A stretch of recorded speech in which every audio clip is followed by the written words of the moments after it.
and welcome to one more episode of the Consciousness and Evolution. My name is Mario Luna. I am with Reprudential International, consciential-centric institution dedicated to re-education. You can find out more about our institution on our page, Reprudential International, at YouTube, Facebook, and Instagram. Today, we'll explore evolutionary insights through the cinematic experience. Let's investigate how cinematic narratives can contribute to our consciential development by helping us in some aspects, right? The first one is to identify interconsciential and group karmic growth themes manifested through the plot. Recognize evolutionary lessons embedded in the film symbolism, energetic ambience, and horror. Understand stages of consciousness development reflected in the character's pathways, choices, and crises. Access deeper levels of self-reflection, discernment, and intuition, and lucid self-research stimulated by the audiovisual experience. To talk about this very interesting topic, we have today our guest, Paula Simões. Please welcome, Ana. Thank you. Thank you, Mario. Very good, Ana. Very good to have you here today. Paula is an architect, entrepreneur, and Conscientiology volunteer since 1995. She's currently the coordinator of Comunicons, which is a consciential-centric institution specialized in communication, and an instructor at ESCREVA, the School of Assistential Evolutionary Screenwriting. Very good, Ana. So the stage is yours. Thank you, Mario.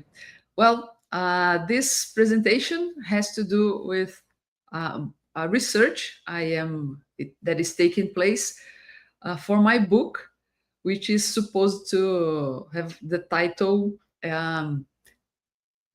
the existential stage, or maybe existential theater. In the future, we are going to define better this title. But the idea is to make some comparisons with the cinema and the evolutionary process. In this research, we have found some very interesting correlations between life and movie.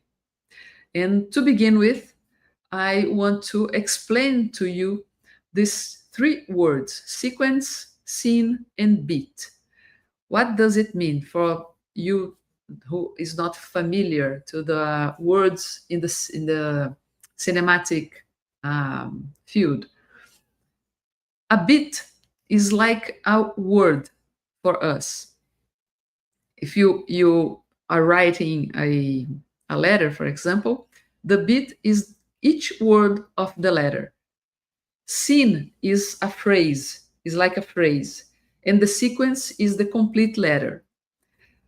Comparing this with a movie, the word is, or the beat is what the camera see in a very short time, in a very short period of time.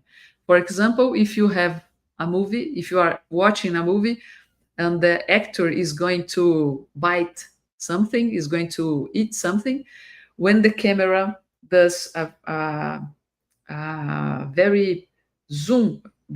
make a zoom in the fork and puts it in the mouth of the actor, this is a beat. The zoom in the fork is a beat. The scene is like the phrase. So if in this comparison with the movie, is when the actor puts the food in the mouth. It's the complete action, putting the food in the mouth. This is a phrase. And the sequence is the dinner, for example. The sequence is the sum of scenes that makes a whole paragraph, for example. So, in the movie, a movie is made by beats. A lot of beats make a scene. A lot of scenes make a sequence. A lot of sequences makes a movie. Okay? Now, making a correlation with life. we can see, we can understand our life, our memories, just the same way. When we live our lives, we have beats, we have scenes, and we have sequences.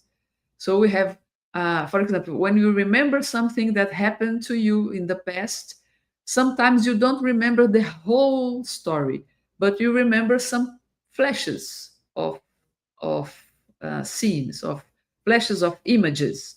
Those flashes of images are like bits in your memory. A scene is when you remember a certain number of bits. So it's a little more extended. So your memory has the registration of a scene. And sometimes you remember a sequence, the beginning, the middle, and the end of some very specific moment in your memory. So our memory is also uh, organized in this same kind of classification. We can do a bit, a scene, and a sequence. Okay, but what is interesting for us to analyze considering our evolution? In the past, things happened, and we remember those things that have happened in our memory, organized like this: bits, scenes, and sequences. But we also have things going on in the present, and we have things going on in the future. When we think like about this, we can consider the following. I will show this one to you.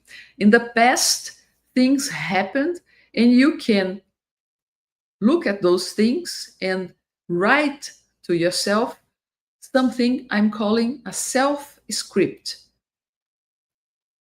This self-script is the concatenation, the organization of your story, considering the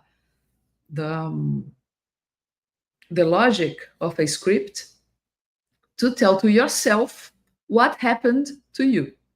It's a way to tell your own story to yourself, the self-script. The self-script is something from the past to now. But our life goes on in the future. Can we write a script to the future, a script of our own lives directed to the future? We can write a script, but probably the things that are going to happen is not going to happen exactly like it is in the script if you write one like this. Why? Because the script is something very much deterministic. In a movie, for example, the script says before the film is filmed, it says who is going to be the main actor, what are going to be the dialogues, where things are going to happen. Everything is pre-planned, is planned to be then filmed to the movie. But our lives can't be, it's not possible to predetermine all those variations, all those details about our life in the future, our lives in the future. So it's not in the evolutionary point of view. We can't write scripts about the future because our future it's not determined. A script is very much deterministic. It's very much deterministic. There, it may have some changes in the doing of the movie, yes, but it's very much deterministic because things has to be planned. But in our lives, that's not how things work. In our lives, we have some other concept that has more to do with what happens in our life. It is what I'm calling here in the present the parasenology here, the parasenology. What is the parasenology? This element here, it's the scene. So the scene, not the scenario only, but the scene. What's in the scene? In the scene, we have people, the cast. we have the location where it happens, and we have the time when it happens. So we have people, location, and time. All all those elements together in a place. The place is the scenario, but the time is also important, and people in this place. All those things are the components of the scene. But the scene is not only something material, it's not something only physical, intraphysical. It is also something that happens in a multidimensional situation. We have intraphysical things going on, and we have extraphysical things going on in the spiritual or in another dimensional condition. So we have energies going on, we have people from the other side taking part of the scene, we have things also in the location that are not only the material location, not only tables and chairs and places and for example trees and everything, but we also have a extra physical scenario also. So all this number of things are part of the parascenology. The parascenology is something that takes place in our daily life. For example, right now we are living a parascenological situation. It's an online, by distance, parascenological situation.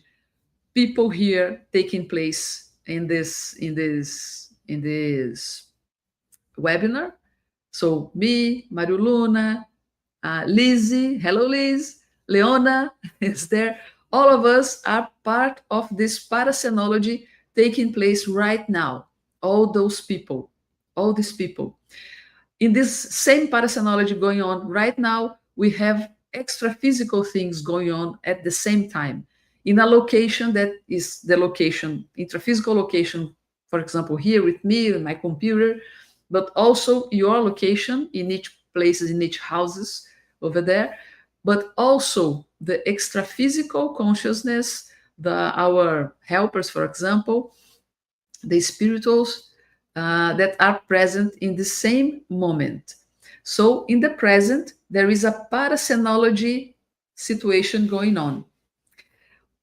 This parascenology has one very interesting characteristic, which is the probabilistic characteristic. What it is? It's different from the deterministic characteristic of the script. The script is very, very detailed about who is going to say what and when. In our case, it's not so much detailed. Actually, we have some probabilities of what's going to happen. Things may go one direction or another or another. There are many possible outcomes of this parascenology situation. So in our daily lives, we have many parascenology situations.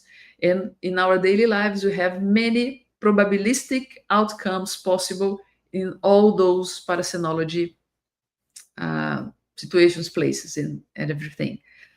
So in these probabilistic possibilities, there are many possibilities, many probabilities that are more or less evolutionary, more or less useful, or good outcomes, or not so good outcomes. And what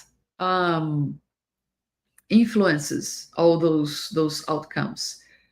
I'll get a little bit back here. And I would like you all to be very comfortable to make questions anytime, okay? Here we have the existential stage. It's an illustration to represent this idea. And what takes place in this existential stage? In the existential stage is where the scene happens, the parascenology happens, the existential stage. What are the components of this existential stage? We have the stage itself, the stage floor, where all the things are taking place. For example, in our case here now, this webinar is the stage floor. I'm here saying things, speaking to you, you are listening, you are asking yourself some questions, maybe thinking about what I'm saying. All this is happening in this stage floor. We are at the main stage of this existential situation. But besides this stage floor, there are also some other components. We have the backstage. The backstage in the theater is where the preparation, the organization, all things lightning and things that are going to enter in the stage in the future in a few minutes, all this is prepared to be part of the stage in a few minutes. And in the backstage, it's not seen, but it is part of the whole theater components. And one characteristic very interesting is that the audience do not see what's going on in the backstage. They do not know what's going to happen because the backstage is not possible to be accessed by the audience. But those people who are in the stage, the actors, the main characters, the protagonists, they do know what's going on and what's going to come from the backstage. That's okay.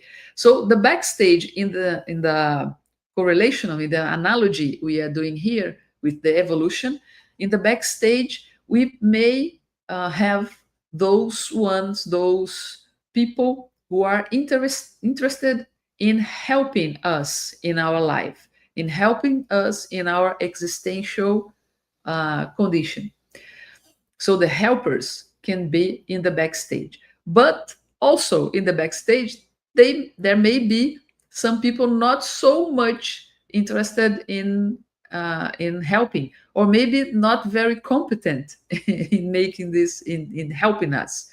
So not always in the backstage there is not only helpers, but maybe other kinds of intentional or of people with different intentions can be in the backstage also.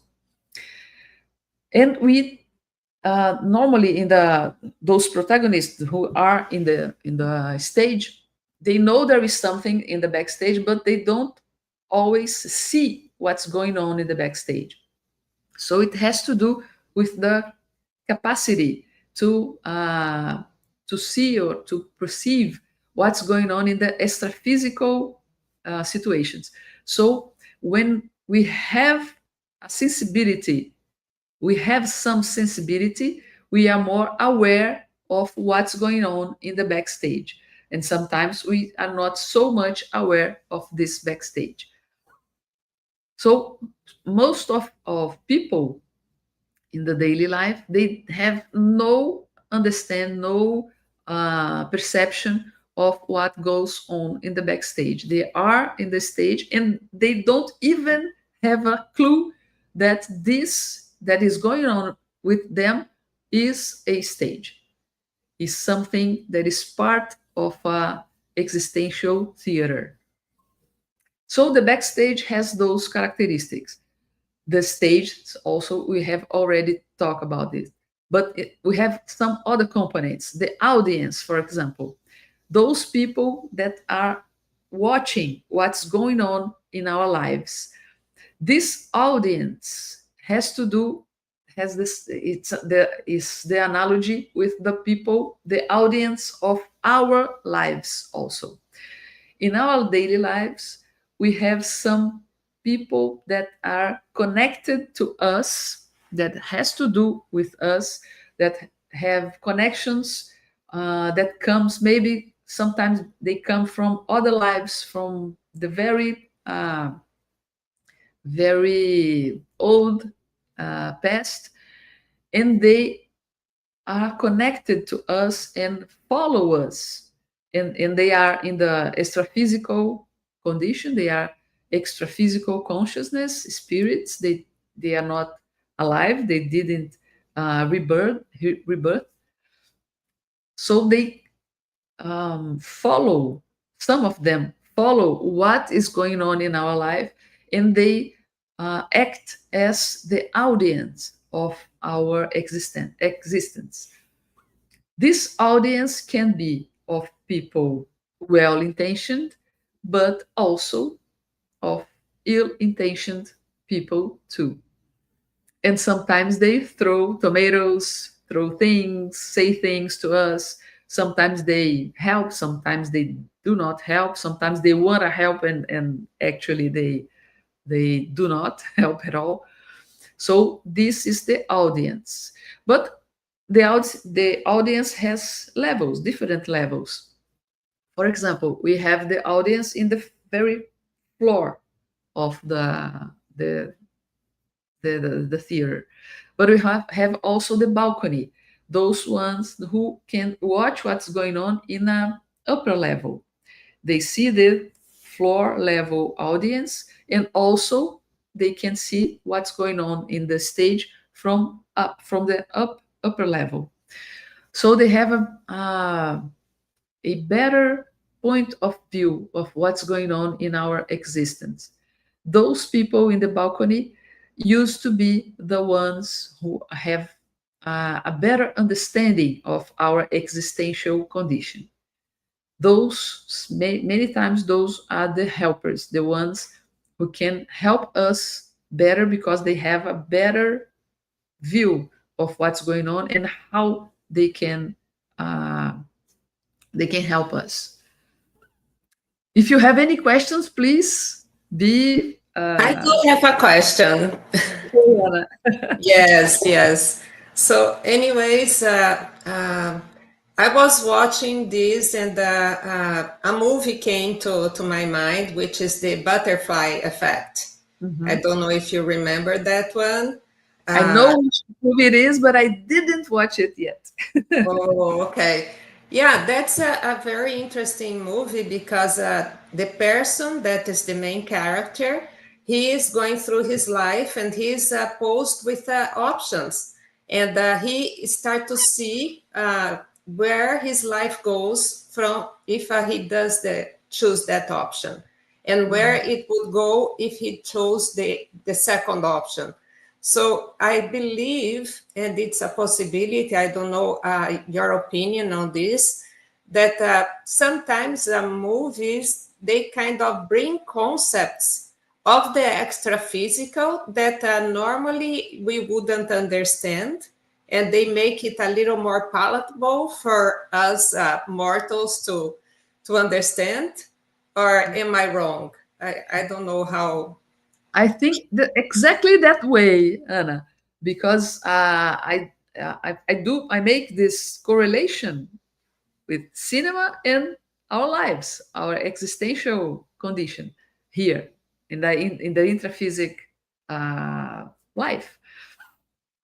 There is a correlation between movies and life, and I take it very seriously, the evolutionary role of the cinema, because it does show to us how is this mechanism, this way, this modus operandi of the existential stage, of the existential, or the existential theater we are in. Okay, so the cinema is very much In tune with us. it's very illustrative of what goes on in our lives. And there is this thing that happens, that is the theatrical illusion or the cinematic illusion. We lose this perspective because when we are before we are born, when we are in the extra-physical dimension, if we have enough awareness, we understand this existential theater we are going that happens when we are born. We get into a theater, we get into a stage when we are born. But one side effect of be born of getting alive is that we forget how things were in the other side when we were more aware about all these things. And sometimes some people uh, that are in the extraphysical condition, they are not so much aware either. But some of us got this lucidity. So when we are over there in the extraphysical dimension, we can understand how the life is a theater, a big theater. But when we are born, we forget all this. So we are in a condition that is very much like what is studied in theater and cinema, which is the theatrical or cinematic illusion. What is it? It's when the role the the the play that is going on is so much evolving and so much intense and interesting that the person just forget that all of it is just a play. They forget it because it's very much immersive. There is also this other phenomena, which is the suspension of disbelief that is used in the cinema. So maybe all of you, when you watch a movie or you are in the theater, sometimes you all of us go experience this, because that's the idea. When you watch a movie and you are so much um immersed in this experience that you forget it is a movie. You feel like it is real. You feel like it is really going on. This is the suspension of disbelief. When we notice that it's not really a fiction, when something happens in the movie, in the movie, that sometimes break this illusion, this temporary illusion. For example, when there is a mistake of continuity. For example, you are watching a historical movie, and suddenly there is a plastic bottle over a table.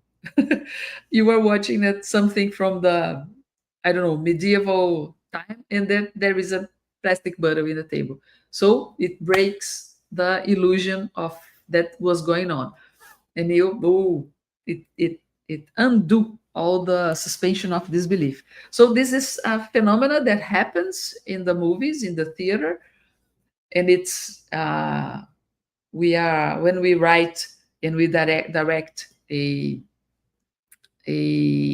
audiovisual thing, we do this on purpose. And in our lives, there is a concept, which is the restringement. Is that how you say, Mario Luna? Restringement. You are muted. Restriction, sorry. Restriction. Yeah, restriction. The restriction of lucidity, when we don't remember this extra physical condition we had before. So this restriction is like this theatrical or cinematic illusion, the suspension of disbelief. So we really think that all life is the existential stage, but actually we have a lot of more things going on: the backstage, the audience, the balcony, the prompter box. All those things are going on. All right, I've got a question for you. Building on what you said about this analogy of being on stage floor as we are and having the support of people from the backstage, like the helpers, right, or the extra physical support.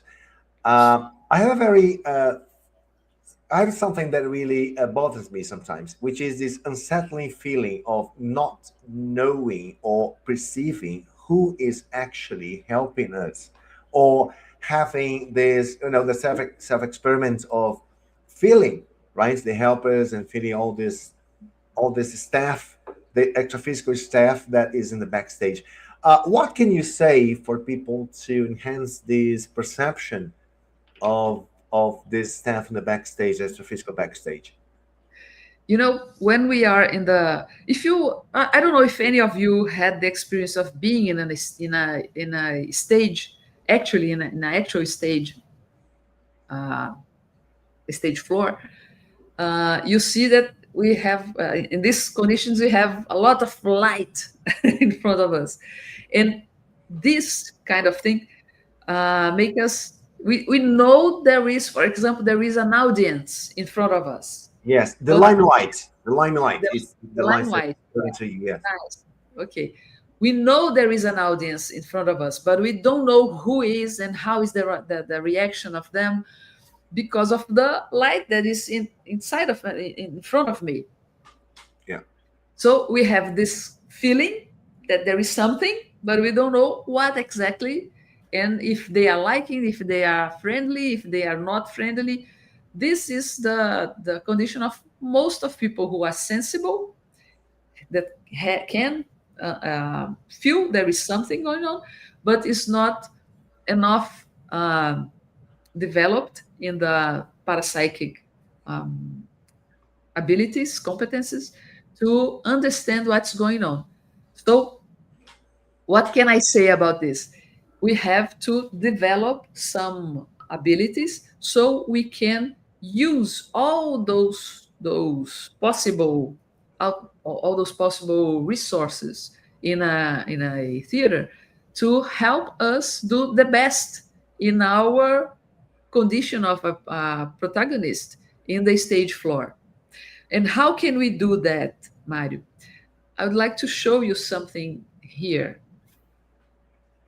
I'd like to make another analogy between what goes on in the cinema, in the cinema actually, and what goes on in the evolutive scale. This evolutive scale has to do with the process of being more aware about the existential theater. Okay, most of us human beings, we are all in a level of evolution, in a level of evolution which is previous from this first one, Homo sapiens despertus. I don't know how you say it in English, but I think Homo sapiens despertus is very much nice to. Latin. Yeah. Well, in English we have a new word, a new neologism, which is depertal. Depertal. Depertal. Depertal. Depertal. Yes. Depertal. Depertal. Yeah. Is it okay if I call him Despertus? Despertus. I think it's more linked to the Latin root. Yes, it is. For this name. I think it's totally valid. Okay. So we all are most of us are in a evolutionary moment, which is previous, before Sure. this despertal level. Okay. So I will explain the despertal level and the next ones so we can understand where we are. What I can say from beginning is that we are at that point, most of us are at that point in the existential stage, which is the one we are not very much aware of who is in the audience, of who is in the backstage, and sometimes we have we guess there is something going on, but we don't actually have much understanding of what's going on. Okay, the next level, the Homo sapiens despertus, the despertal one. What's the difference of this evolutive scale in the stage floor? This one has more awareness about the interactions. Despertus knows who is or can perceive who is in the audience and perceive for example, the tomatoes that are being thrown towards his direction, and Despertus knows how to act. So he takes advantage of those tomatoes and everything, and maybe bad words and everything, takes advantage of this and can make it work well in the stage, even if there are lots of tomatoes being thrown towards him. Okay, so he interacts with the audience and with the backstage also. He has more awareness about these interactions. Good. Okay. Thank you. The next level, Mario, is the Homo sapiens. Oh, not Homo sapiens. This one is the semi-conscious. I wrote it wrong. So forget this first time, but it is the semi-conscious. What is the semi-conscious? Is someone that is in the intraphysical condition, but is very much connected with the extraphysical condition. Okay, this one has to do with a concept in the cinema, which is the fourth wall. I'll explain to you. You probably have already watched the movie when the actor look at the camera and starts to talk with the camera as if he were talking to us. Mhm. Have you ever watched the movie like this? Sure. Yeah. Yeah. Yep. This process of talking to the camera as if the actor were talking to us is to break the fourth wall. When the illusion of being just an observer, or the actor invites the audience to be part of the scene, invites the audience to be part of the what's going on in the stage. Okay, so it's breaking the fourth wall. The semi-conscious does that. It's the semi-conscious knows what's going on in the other level and interacts in an upper level, in a more intense level than the Despertus. Invites what's going on in the extra-physical condition to be part of the stage. His stage is bigger, includes the audience, includes the backstage, includes everything, okay, in the theater. Okay, in the next level, we have evoluciólogos. How do you say it? Homo sapiens evoluciólogos? Evoluciólogos. Evoluciólogos. Evoluciólogos. Yeah. Evoluciólogos. Okay. The Homo sapiens evoluciólogos is like the director of the play, because he knows everything. He knows everyone involved in the play, or every actor, every people of the staff, of the cast, of the staff of the theater, and of the audience. He dominates everything that goes on in every level of the theater. And when I told you about the probabilistic characteristic also of the parascenology, the evoluciólogos also dominates the probabilities. That's the point. We know that in a scene there are many probabilities of outcomes, many possible outcomes. Most of us knows that there are many possible outcomes. Okay, but we don't know what may come, right? The evoluciólogos not only knows that the scene is a probabilistic thing, but also knows every probability. He knows all the things that can come out. This level of evolution has dominance. It dominates, or is totally aware about the probabilities of a certain scene, of all the outcomes of a certain scene. He knows everything that may come from a scene. Okay? I think that's mind-blowing stuff Yeah, that's right. That's right. Thank you. about the evolutive scale. And there is even another one, another level of evolutive scale that is the Homo sapiens serenissimus, the super serene. Is that the one, the word we use? Super serene? Is that, Mario? No, actually saying Serenissimus. Yeah. Almost Serenissimus, okay. Yeah, sure. Anna wants to ask something, Anna. You are muted. You are muted, baby. You Sorry. are muted. Oh, Okay. sorry. It's Serenissimi, the term that we use for the Serenissimus. Serenissimus The is translation. Serenissimi. Serenissimi. Serenissimi is the plural. Ah, It's the okay. plural. One Homo sapiens Serenissimus, two Homo sapiens Serenissimi. Okay. Yeah. So the Serenissimus, we can compare the Serenissimus. What is the Serenissimus? Is the level of evolution, the highest level of evolution of a person who is still a consciousness who still needs to be born, who still needs to come to use a body, still needs to reborn then. So Homo sapiens serenissimus is the last level of evolution who still needs to be born. After that,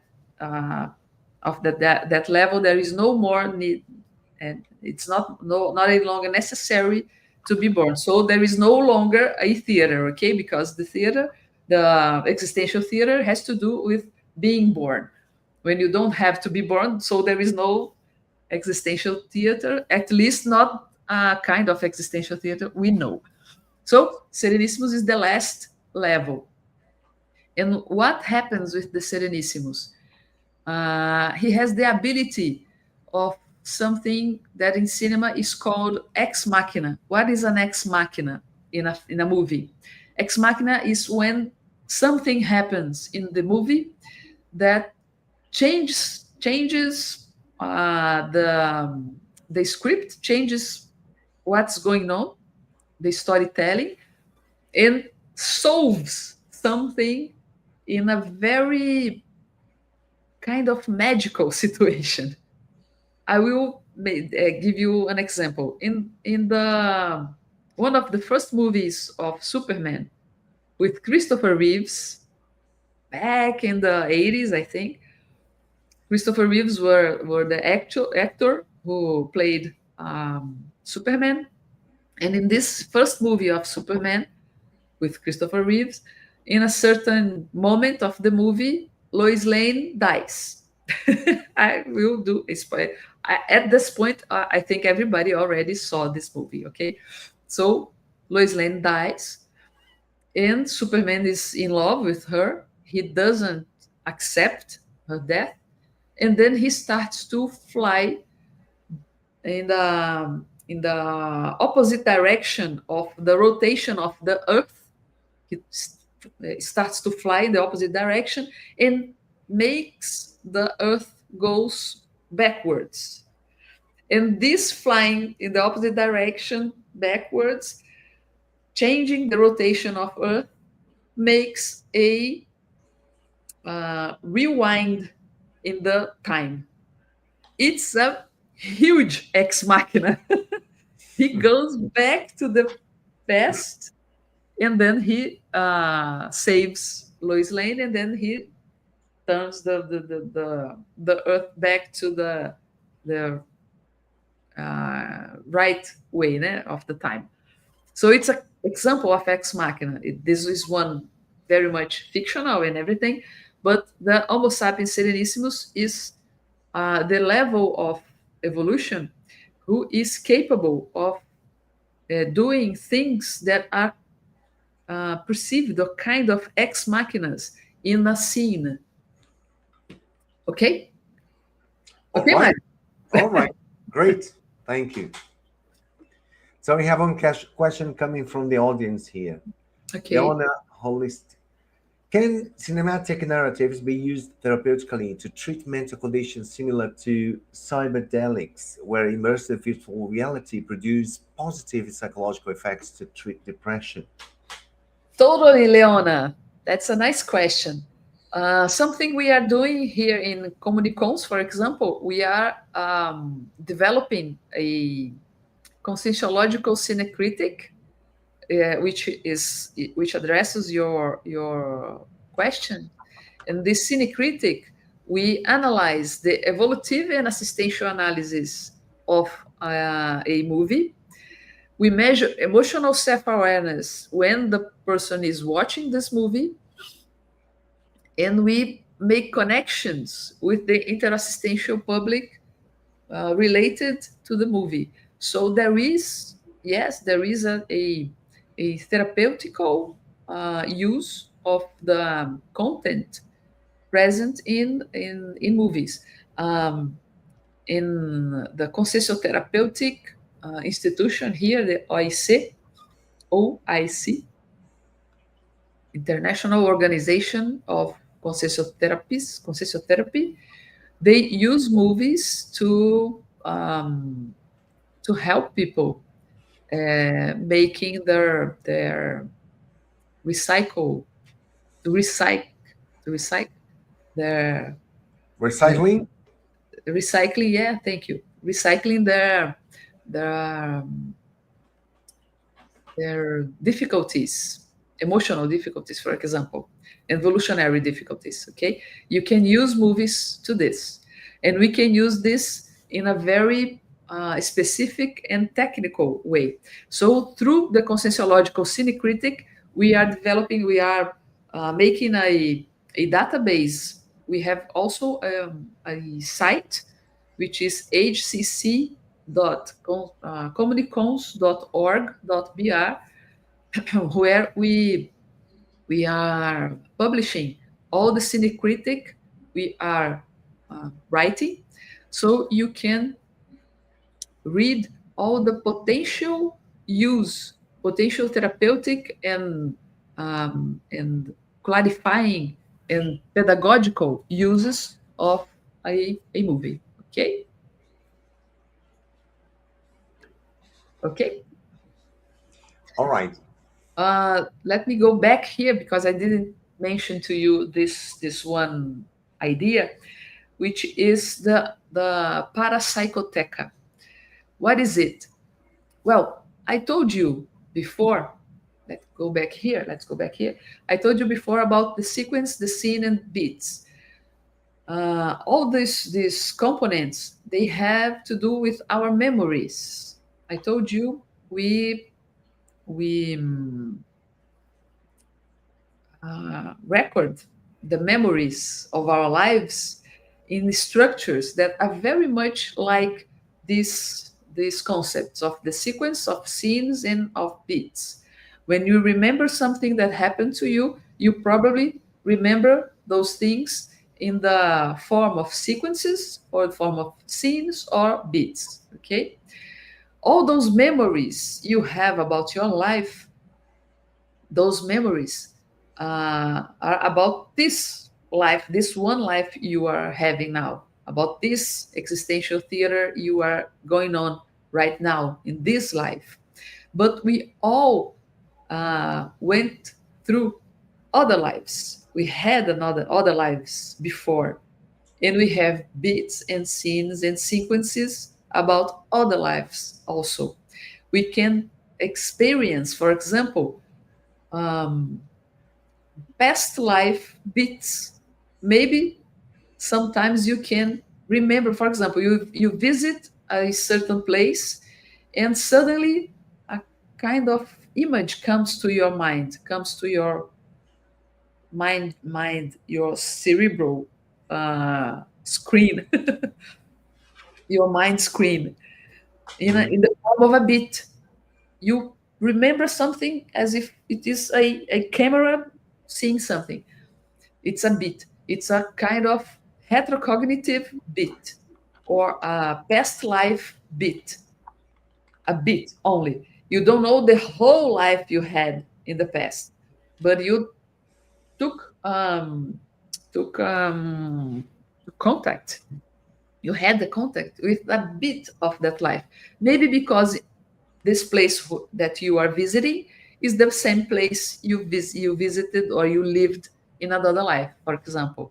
Or sometimes when you read something, maybe you can have a retrocognitive bit because this thing you are reading makes you remember something and access something from your past life memories. So you can have heterocognitive bits. You can have heterocognitive scenes. Maybe you see a whole scene, not the whole sequence, not the whole movie of your past life, but a scene, a little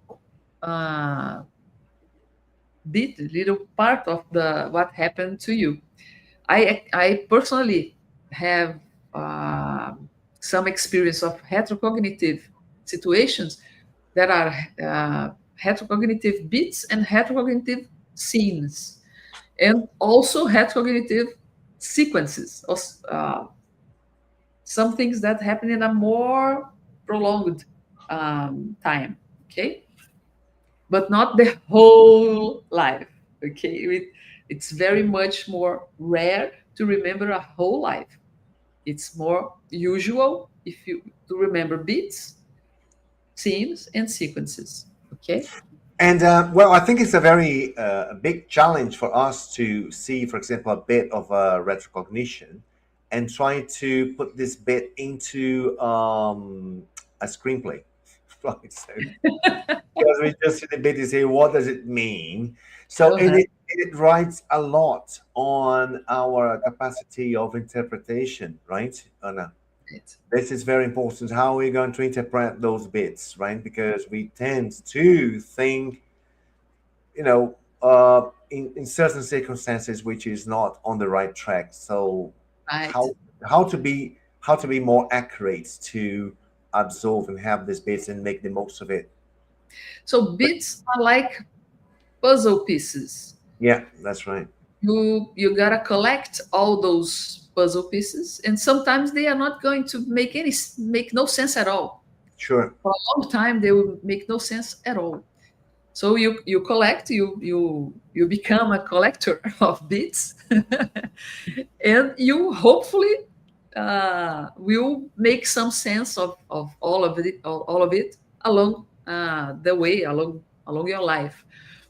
Um the what's recommended is that you study about yourself, study about your interests, study, develop your self awareness, and then it naturally will turn into more clarifying information.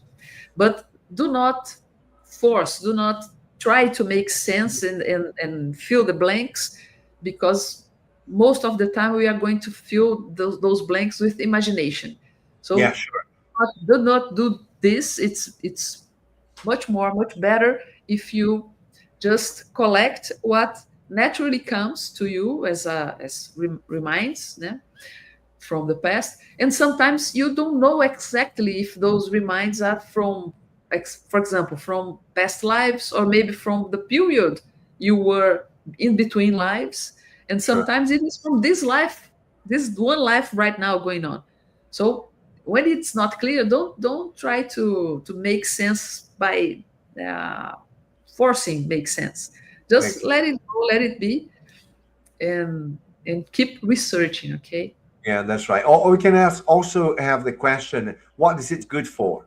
Right? Maybe it's the only possible question that we can ask, because we say, where did it take place? Where did it take place? But we have no idea where it took place. But actually, if we say, what is good for?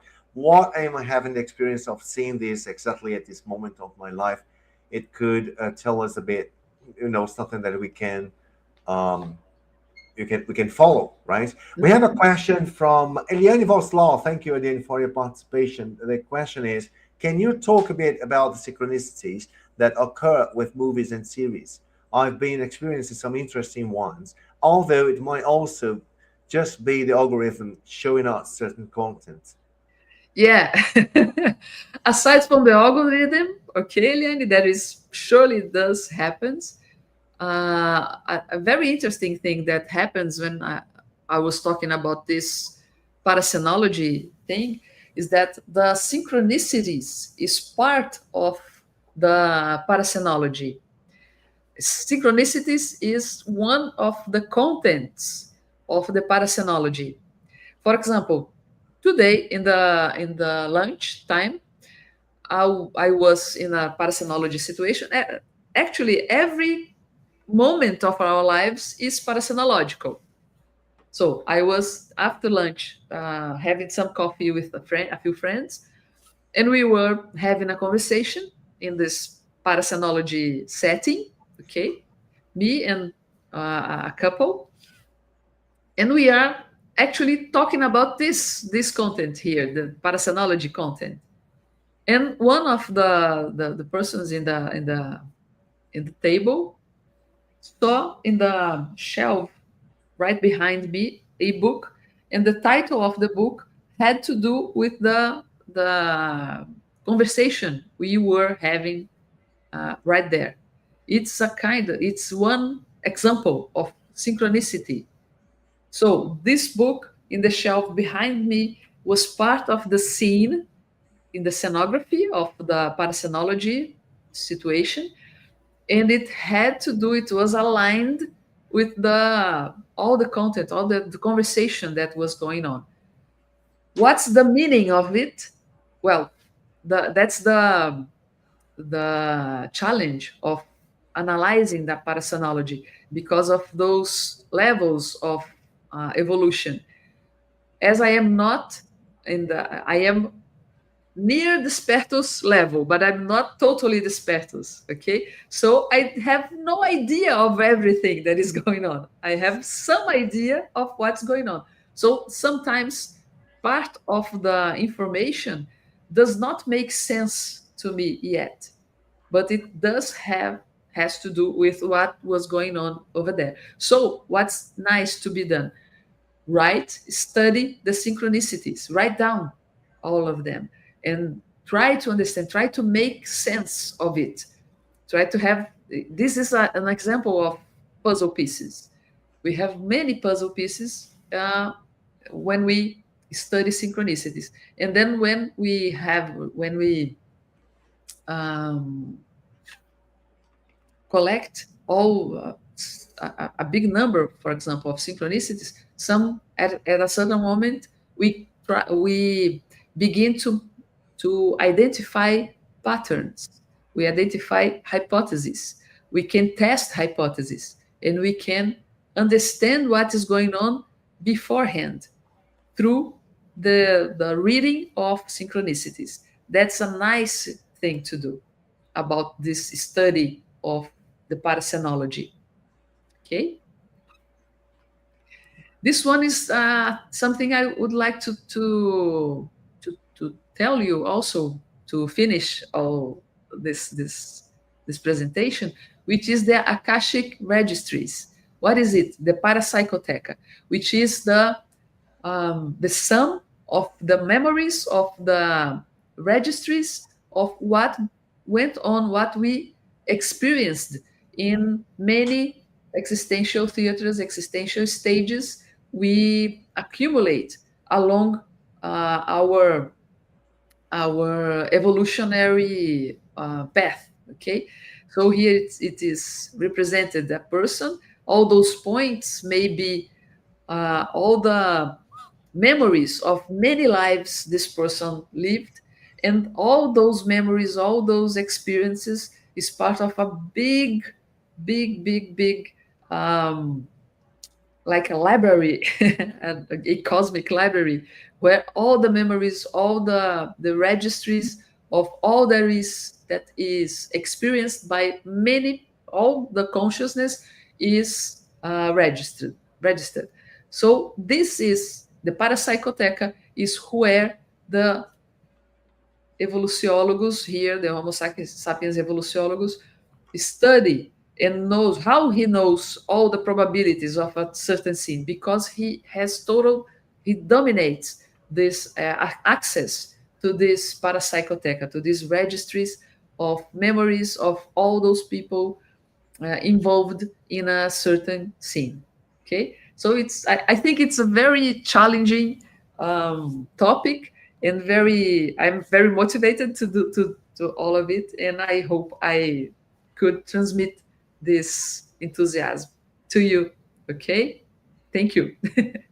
Excellent, and a very, very good, very intriguing topic, and we have a lot to talk about it. Unfortunately, we have our time, and it has come. Anna has a message. What's it, Anna? Anna Yoga, because I am with two Annas today. Yes. So thank you all for being here with us. Thank you, Ana Paula, for your availability and your time. And we are going to finish this live with an invitation, which is an invitation for an intermissive meeting that we are going to have very, very soon. Next year, it's going to happen in Kennesaw, Georgia. Let me put here in the screen. So this meeting is something that it's happening the first time in the US, and we would love to have everyone that is available and connected with the North America to take part, because it's going to be an in-person event, and it doesn't have any prerequisites. So anybody can take part of this event. It requires an investment, which is just for us to have the hotel available and some coffee breaks and things like that. It's not something that is going to be related to profit. And we have a very nice schedule that involves the launch of the book History of Parapsychism, and it will have also activities and workshops from OEC, which is the institution of conscientiotherapy. And we will also have research seminars, which anybody can present. It's going to be chapters of the book, History of the Parapsychism. And we are going to be finally meeting a lot of people that we just know online, because since COVID hit, we didn't have in-person events happening here in the US. So this is a very unique opportunity. You can have information about it contacting Eliane or Adriana Pires. The email is right here. You can also contact me to have information about this event. Let me put you here my email for you guys if you want to contact as well. So this is something unmissable, okay? It's an opportunity for us to gather and enjoy being friends from the intermissive course. So make your time. It's going to be May next year. It's happening in Kennesaw, Georgia. It's close to Atlanta, so it's not difficult to fly over there and then just go to Kennesaw. I think it's around 1 hour or one and a half hour to get there. I am going to be there, and I really would appreciate if you guys could make it. Okay, so that's it for now, and I thank you again for taking part of our activities, and we are going to be back in February with other lives, and we want Ana Paula to be back here with us, because this is a work in progress. She's going to write a book about this subject. I am the big spoiler, so please, sorry. I apologize, But we would love to take part of this journey of yours. Okay. Thank you. So thank you so much for being here, and see you next time next year. Thank you. Thank you for having me here.